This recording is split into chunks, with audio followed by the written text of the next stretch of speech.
Library.Solution version 5.7.0 included significant development to properly store, edit, and display serial metadata. In this video, I'll demonstrate how to add expected items, also known as subscription items, to a serial format title. As a reminder, serial formats in Library.Solution include those listed on this slide. Library.Solution now has three types of items: physical, electronic, and serial. Textual holding is a type of serial item that is not barcoded. Expected is more of a status for a serial item that can be barcoded or does not have to be barcoded. Non-serial items are physical items linked to a serial format title that lacks a configured subscription pattern. Let's take a look at a serial title that, with expected items already configured for two locations. I'm in LS2 cataloging and I want to open the title Archives of Neurology. And we'll go to the Physical Items tab. Before you can add expected or subscription items, you must have a configured subscription pattern. And let's take a look at the pattern for this particular title.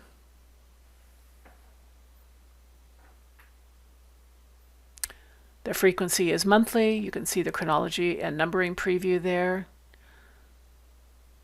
And you can see the number of expected and available items that have been added for two locations in this title, Lincoln and Washington. As a reminder, you can sort the columns using the drop-down, the arrows that will go ascending or descending, so you can reorder the data to help you review it and find what you need. Now let's add expected items to another serial title. We'll go to Climatological Data, navigate to the Physical Items tab. Before you can add subscription items, you must have a configured subscription, as well as at least one serial or expected item for each of the locations. Let's take a look at the subscription pattern for this title. I'm not going into detail on how to configure it. Look at the other video labeled Adding Serial Items that has a section on configuring a subscription pattern. You can see the settings for this particular one is monthly, volume and number, resetting after 12 numbers, and I've got my previews available to me there. I don't need to make any changes, so I'm just going to click Cancel.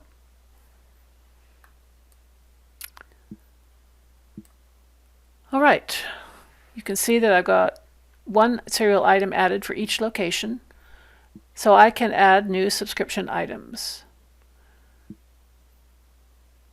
So I'll go to the Add Item button,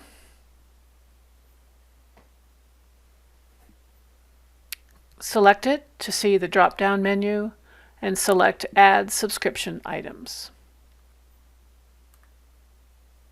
First, we want to select the location, Add Items To.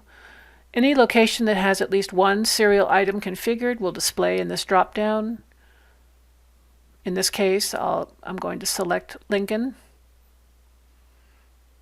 from my new batch of subscription items.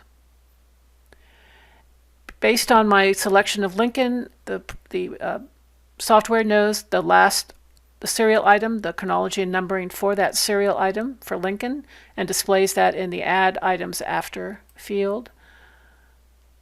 If I'm not too sure, I can look at the bottom there where I can see my next item that should be is potentially the one, and it's March 2023, and that is correct. Next is how many items am I going to enter for this particular subscription pattern. You can add a partial list or all. It could be 6, 12, 24, 18, whatever you have for your subscription.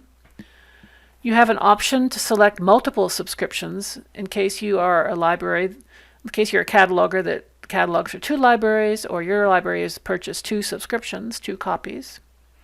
Circulation status typically is expected in this case.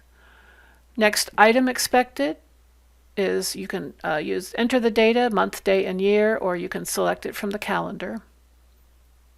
In this case, March 10th. Finally, barcode.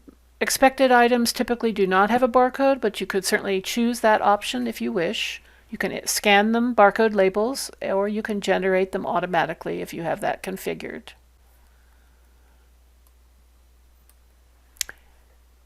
And finally, before you save, double check, take a review of the items as they're listed there at the bottom of the screen.